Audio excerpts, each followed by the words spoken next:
I'm going to be honest, I have no idea how to start this kind of video. This is a movie that I've been hyping up in my channel for a while now, and now that it's finally out, I don't know where to start. But I guess the only way I could tell you my feelings on this movie is to take you all the way back to when this movie was actually first announced.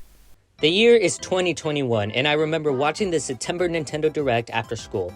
The thought of a Mario movie announcement completely slipped my mind, as I didn't even know this project was still going. Now, everything up to this point in this Direct has actually been pretty good. We got confirmation on the last Smash Bros. Fighter, Metroid Dread was announced, Genesis and Nintendo 64 games were coming to the Switch. But then it happened.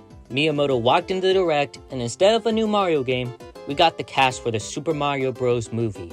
And this was everything I feared for this movie. There was already skepticism when Illumination was attached to this project. Their track record hasn't really been the best. Their constant need to throw in a pop song, the overused celebrity voice acting, and the constant fart jokes. Like, this is nothing we associate Mario with. But this is just wrong. Like, none of these voice actors sound like their in-game counterparts. But it doesn't stop there, because not long after, we learned that the directors for the movie are Aaron Horvath and Michael Janik.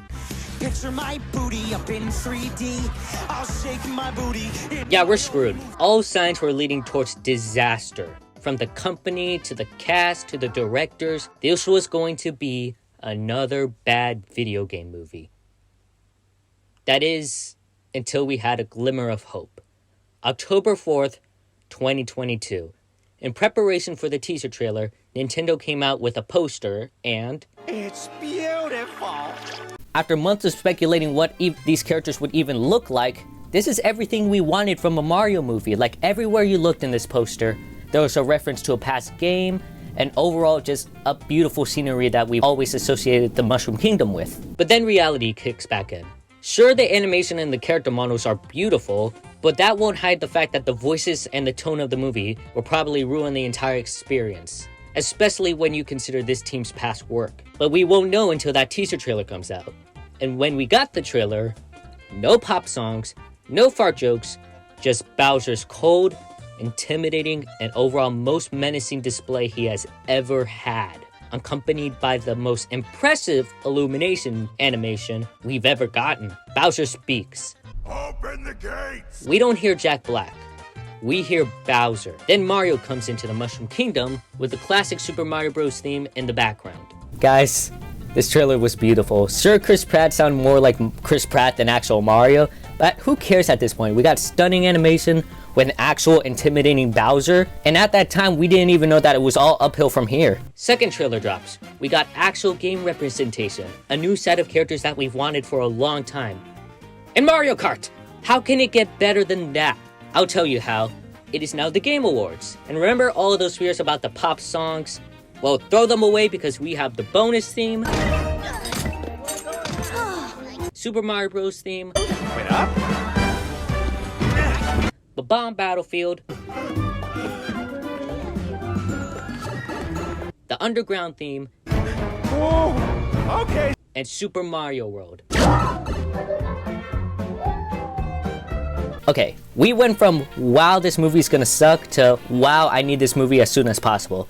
Now, how could they possibly make this better? We're the Mario Brothers, and plumbing's a game. We're not like the others who get all the fame. When your sink is in trouble, you could call us on the double. We're faster than the others, you'll be hooked on the brother. Yeah, I can die happy. Yeah, the Super Bowl comes around and we get this. The amount of love that is put into this movie to even reference that TV show amazes me. Now, up to this point, everything was great. We got some more TV spots, and some more TV spots. Okay, you can stop now. And some more. Okay, at this point, you're showing us the entire movie. Okay, besides that, the fact that they went a little overboard with the promos, everything in this movie has been shown to be great. But how is the actual movie? Well, if I'm being completely honest, I don't know. No, really, I actually don't know because I haven't even seen it. Everything up to this point in the video has been recorded on April 6th. The movie came out yesterday, and I still haven't seen it. I'm going to watch it on Saturday, and I just thought I'd get a head start on the video. That being said, I'm going to do a time skip to where I actually have seen the movie. Okay, that took way too long. It is now April 20th as of me recording this. And I've seen the movie, and yeah, it's really good. Everyone, I need you to watch this movie right now. Honestly, I'm not surprised that the movie turned out as well as it did. Everything in the trailers looked amazing, and after seeing the movie, it definitely lived up to the hype. I would even go as far as to say this movie is almost perfect. That being said, I feel like the number one thing that made this movie enjoyable as it was actually the characters of all things, even their voices. But instead of going in order, I want to rank the characters from worst to best, so that way it can make the review a little more interesting and have my thoughts on each character. Now, obviously, I can't do every single character in the movie, so I'm just going to stick with the ones that were announced in the first direct. That being said, the worst one, and the only one I didn't like, was Cranky Kong. Now, I don't hate this character, I just feel like the voice actor who plays him, Fred Armisen, just sounded kind of bored when he was recording. That being said, the character himself is fine, he's fine. Now, from this point on, I actually like all the characters, which is surprising considering how controversial the cast was when it was first announced. Next is Spike, and even though he was barely in the movie, I think he played his part well. Sure, he's pretty much the stereotypical buff guy, but his interactions with the brothers made for some great scenes. Then there's Kamek, who's honestly the most accurate when it comes to the games. Kamek is basically a sim for Bowser, and I think the voice put on for him led to some funny interactions. Following Kamek, we have Donkey Kong, and even though his voice is literally Seth Rogen, I think the performance was still good. As for the character, DK is such an asshole to Mario, which is genius considering that he's not a villain, but he was the first Mario antagonist. Then there's Toad, and this is where I have a lot more to say about the characters. Mr. Garvey just feels like he has so much energy when playing this character, and Toad went from being one of the most annoying characters in the games to being one of the most lovable. Then there's Peach, and remember that one YouTube short where I said I didn't want Peach to just be a badass the whole movie? Well, I got what I wanted. Peach is actually really likable in this movie, and I think my favorite scene with her is in the training scene. Instead of her showing off to Mario and making him doubt himself, she actually comforts him because she sees the determination that Mario holds. And this leads us to the main man himself, Mario. We all laughed on the day Chris Pratt was announced as Mario. Well, who's laughing now? This is probably one of my favorite Chris Pratt roles, and for those saying it's just his voice, go watch Lego Movie and then come back. As for Mario himself, he's just so likable.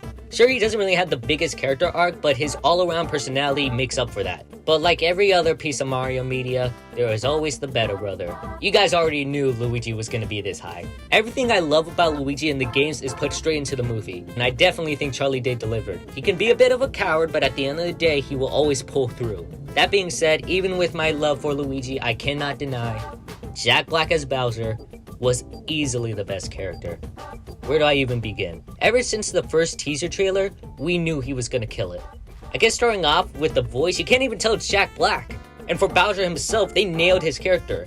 At first I was a little nervous about the whole romantic interest in Princess Peach, as the trailers didn't really advertise that motive, but if anything, that actually improves his character as it leads to a lot more diversity. In one scene, he could be a total goofball who is practicing for his proposal, but in the other, he will literally torture Luigi and tell him he will kill him in front of his brother. That's what I call diversity. So yeah, honestly, the characters were really good considering the cast they were given. Now, as the trailer suggested, there is a lot of game music in this movie, and I love it. Now, I can't go through every scene and name the music, but we'd be here all day if that was the case. So the game music in general was amazing as expected from the trailers.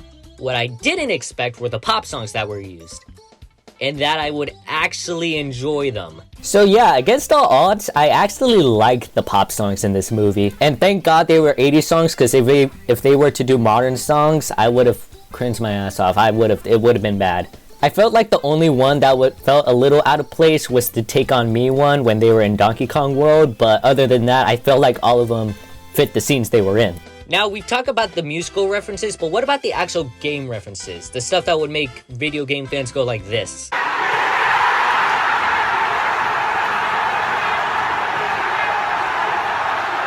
Honestly, I wouldn't even call these references because they use the game lore to advance the story. Put it this way, if you're a big Mario fan, you'll be able to figure out everything that's going to be played out. But if you're a newbie when it comes to Mario, you won't be confused because the fan service plays a role in the story. And honestly, the rules are pretty simple. The red mushroom makes you big, the blue one makes you small, the leaf turns you into a squirrel, and the bell turns you into a cat. This also allows you to have a better understanding of the world while also policing the Mario nerds in the back who are most likely going, "That's from Super Mario Bros. That's from Super Mario Bros. 3. That's from 3D World." I feel like the only fan service line that came off a little forced was the guard interaction, the one where they say that the princess was in another castle. You get it? Because that's from the Super Mario Bros. Game. That's what Toad says. I understood that reference. Now, if you've been paying close attention, you can see that I haven't really had a major complaint yet. At the end of the day, this is a really heartwarming and fun movie. That being said, as the title of the video suggests, there is one flaw that I have with the movie, and that's what I want to get into. Alright, so I've been working on the script for like a couple weeks now, and every time I come back to this segment, I have no idea what I'm talking about. I'm not a critic, guys. I'm just a 16-year-old kid who makes YouTube videos. I'm not gonna have the most in-depth review, but at the end of the day, there's this one part of the video that I need to address, and this is the best I could come up with. If I could just... give me one moment. Alright, now I'm ready. This is the only way I'll be able to explain my problem with this movie. I'm sorry that this is, like, kinda all over the place, but I think I have a point to be made. Alright, so the movie starts, right? We get the scene with Bowser destroying the Penguin's castle. All expositions for what Bowser's motive in the movie is, which is to rule the world. Yeah, very original, but it's alright. It's a kid's movie. So the movie's going. That line right there, that's the movie going, right? The exposition that needs to be made for the audience, all that. So they are doing their plumbing thing. And they get their first call, and we have, like, our first action sequence. Well, not a sequence, but, like, first set piece, which is them making it to their destination. So, yeah, that scene's going. So, we got the movie still going, right? Not stopping. And then they're at the apartment, and then the dog messes everything up. And now, we're back at their house, where we're introduced to their family and their beliefs, which is that Mario's an idiot for quitting their daytime job. Now, the movie's still going. We haven't stopped at all. Yeah. But then we get this nice moment with Mario and Luigi. Like, Luigi's, like, reassuring his brother that he's not letting him down and all that. That technically wasn't needed in the movie, and I like that.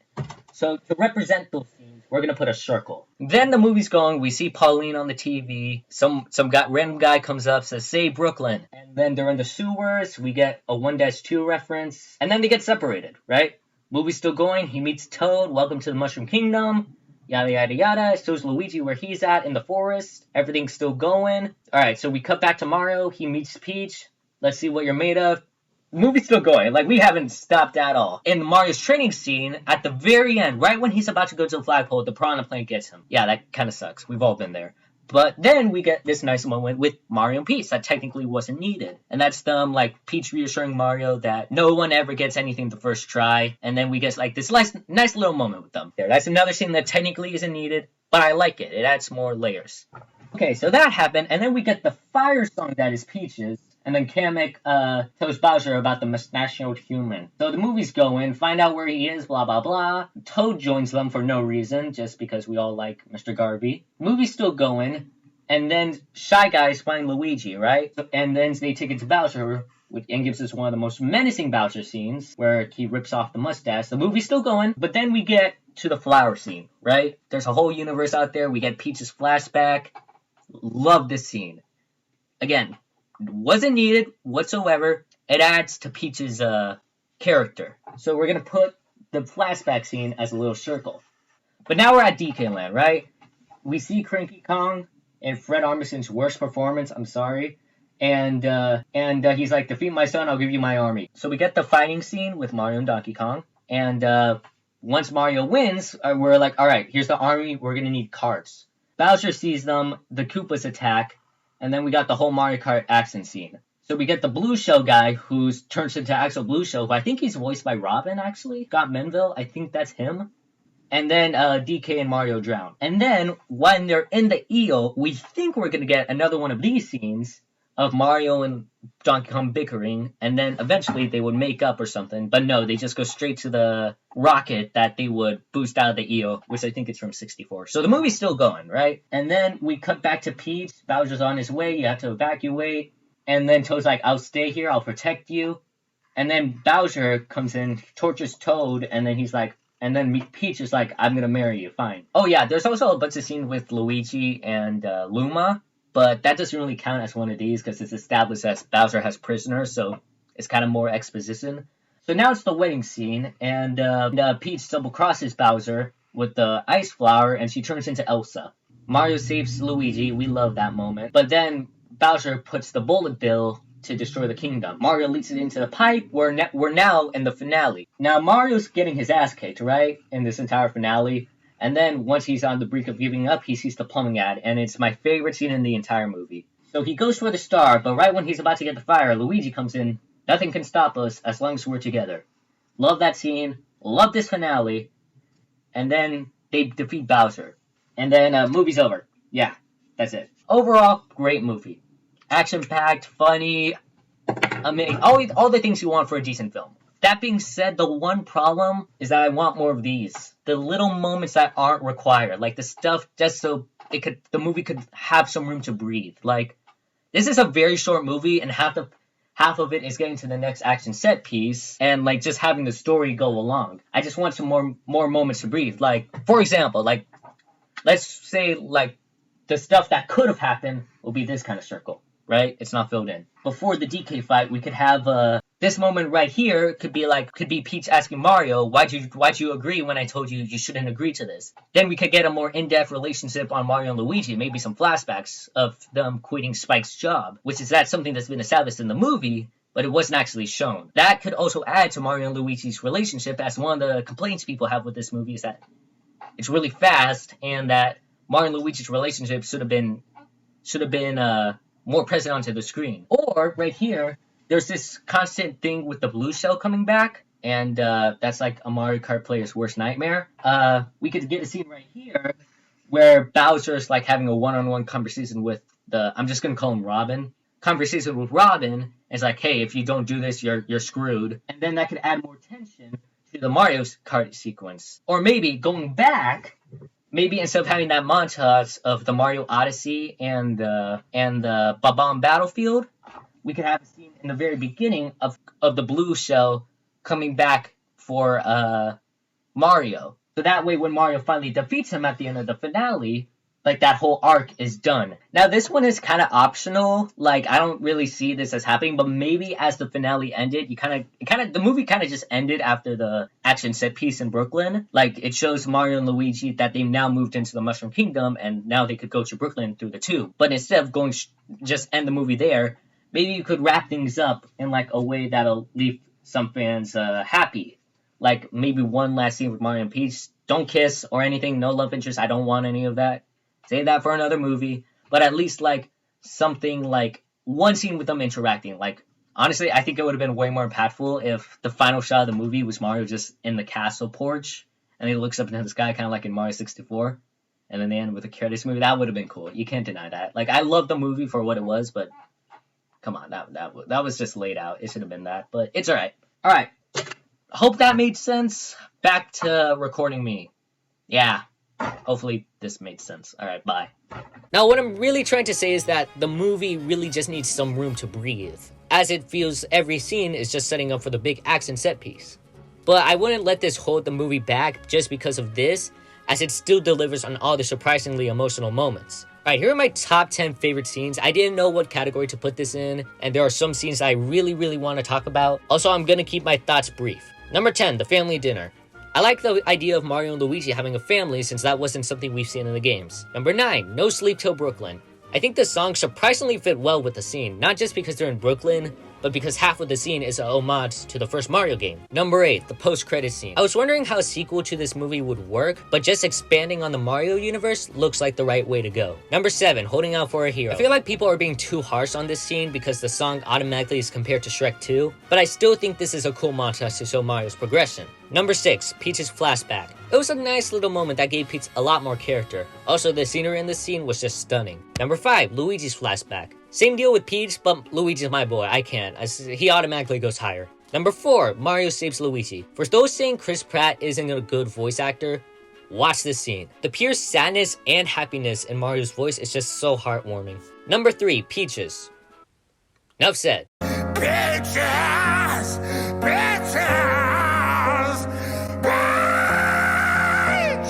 Number 2, Bowser tortures Luigi. This is one scene that I always look back on when it comes to Jack Black's Bowser. He can go from being a total goofy guy to a menacing villain in seconds. But before we get to the number 1, here are some honorable mentions that barely missed the top 10. Thundershock was an amazing scene. The Mario Kart scene was amazing for its animation. The EO scene was good for some funny character moments. DK fight was good for bringing back the DK rap and not crediting the artist in the credits, which is kind of messed up. And Mario meeting Peach for the first time. But number one, and I know this is kind of cheating, but who cares, this is my video, the entire Brooklyn finale. From the plumbing ad coming back, Luigi saving Mario, the superstar theme, everything about this scene just made the movie for me. And that is a way to end a movie on a high note. At the end of the day, you could tell this is a passion project, and the people working on this movie obviously love the source material. And I'm just glad that everyone can have their own opinions on this movie and won't treat it too harshly. Let's talk about critics. There's been many reviews on this movie along with different opinions, which is great since it adds to more discussion. Some reviews are good and some are Grace Randolph. For those who don't know, this critic has been all over the place for having the worst opinions on this movie, and people are starting to call her out. Let's see what point she has to make. Like, a good screenwriter can make this fun for everyone, right? This is like Nintendo Easter Egg the movie, the opposite of Andor. This is just all Easter eggs. You just choke on them. It's too much candy. Now I get where she's trying to go with this, but she's still kind of wrong. The Easter eggs were used as a way to learn about this world and how their environment works. It wasn't forced at all. It actually would benefit the people who aren't familiar with the Mario world.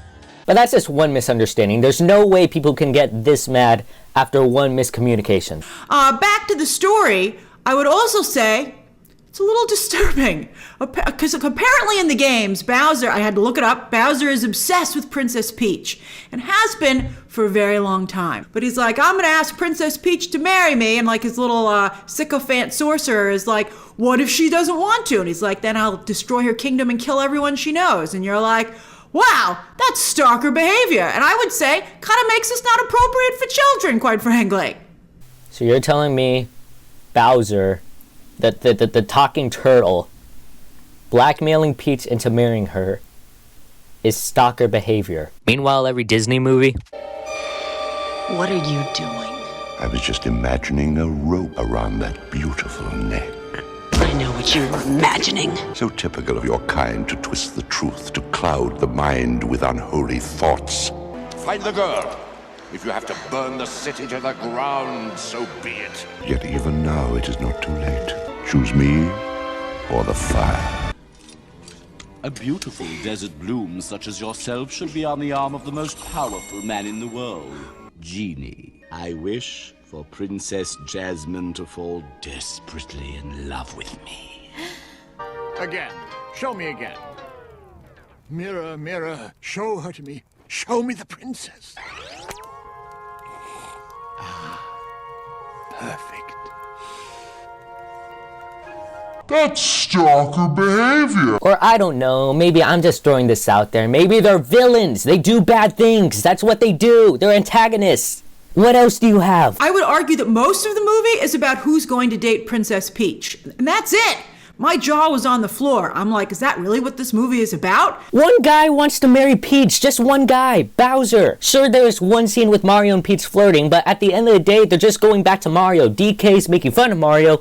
Toad is backing him up. They all lead back to that one guy, and Mario doesn't even want to marry her. But the movie is written for fans and fans only.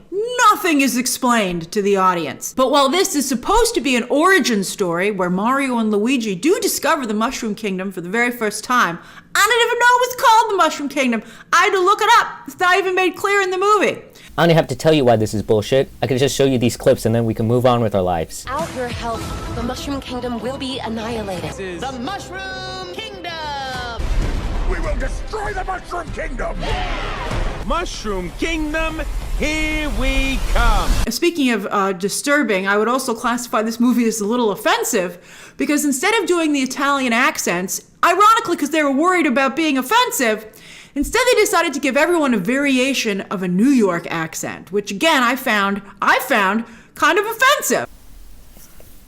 Look, it's already established that Mario lives in Brooklyn and has Italian ancestors in the games. But you don't have to be a Mario nerd to know this. You don't need to play the games. Do you know why? Because it was established in the fucking movie! Even the action sequences aren't that exciting. There's like no suspense. It's just like, oh hey look, it's like the game. So I'm assuming you're missing the part where Bowser beats the crap out of Mario to the point where he's just lying there hopelessly because he's too afraid to fight. Oh yeah, no suspense there whatsoever. And then, when could Mario turn into a cat? I guess, like, if you're into furries, that works. And maybe that'll play really well in Asian markets. I know they love cats over there, like, love cats. Now, I could easily say how this is from the games, but aren't you the same person who thought the Brooklyn accents were offensive? But now that we have cat suits, you're just assuming they love cats in Asia, and that's why they put in the movie of all things. Like, really? I have never seen an Illumination misfire this bad. In fact, I don't think they've ever misfired. This is not only the worst movie they've ever made, but in my opinion, the only bad movie they've ever made. Yeah, I think that sentence says it all. Look guys, all jokes aside, at the end of the day, people are allowed to have their own opinions. Even if their opinions kind of hurt my ears, they're still opinions nonetheless. But I didn't really come here to make fun of one reviewer, especially when that reviewer has been made fun of by other reviewers and even directors. Even though the review was kind of stupid, there was a reason I brought it up, and that's basically the critics. Recently, the Mario movie has not responded with the critics well, and the one thing that all these critics have in common is that they all believe the same thing. This is not cinema. This movie is pure fan service made to serve Mario fans. And I couldn't disagree more. Sure, this movie isn't going to change your life with some thought-provoking life lesson, but it doesn't have to. Normally, I would be on the critics' side as I believe animated movies are more than just kids' movies. Lego movies, Spider-Verse, Puss in Boots: The Last Wish, Batman Under the Red Hood. All these movies are technically advertised towards kids, but they all know when to slow down and actually have a message to share, something the audience can relate to or learn from. But the Mario movie doesn't really have to do that. Even though there isn't really a lesson to be learned, this movie is still great as the passion and love that the directors and the entire crew had is shown in this film. You can tell that the people working on this love Mario. Sometimes you don't need a big life-teaching lesson. Sometimes all you need is two brothers loving each other and an all-around fun movie. And I think that's something people are taking for granted. I feel like people are starting to forgetting that movies can just be a fun watch. That being said, I personally enjoyed this movie and I loved it. For those who haven't watched it, really go check it out. The cast is amazing, the animation's amazing. Don't expect it to change your life, but at the same time, enjoy the movie for what it is. For a number score, I'm giving it a 9 out of 10. My Mario bias inside me is begging me to give it a 10, but realistically, I know it's a 9. Thank you guys for watching. I'm sorry this review was so late. I tried to get it as soon as possible, but it just didn't work out with my schedule, but it's alright now. It's out now. Thank you guys for watching, and have a great rest of your day. See ya.